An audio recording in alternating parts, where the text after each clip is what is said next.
Fais tout haut l'orgueilleuse et la mère, mais tout bas.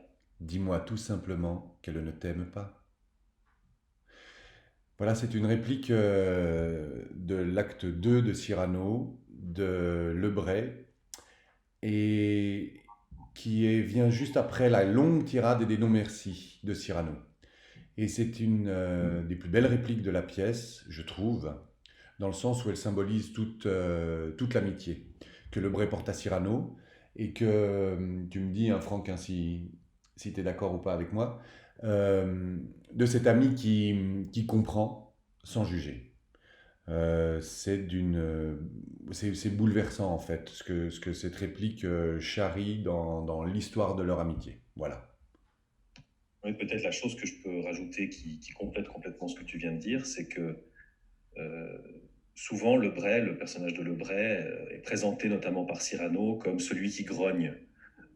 Lebray, tu vas grogner. Ah voilà, Lebray qui grogne, il lui dit souvent ça parce que c'est souvent son ami qui le ramène à une forme de réalité, de concret. Euh, mais pourquoi tu as donné tout ton argent alors que tu n'en as plus?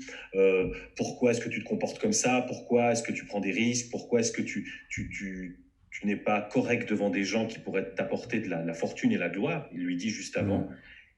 Et là, en quelque sorte, c'est peut-être la première fois, tu me diras si je me trompe, où Lebray exprime à Cyrano euh, une empathie absolue et totale et compréhension vis-à-vis Mhm.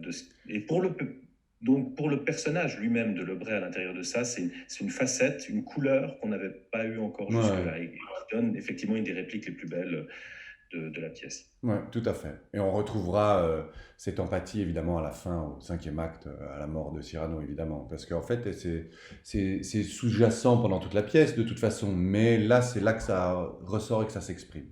Voilà.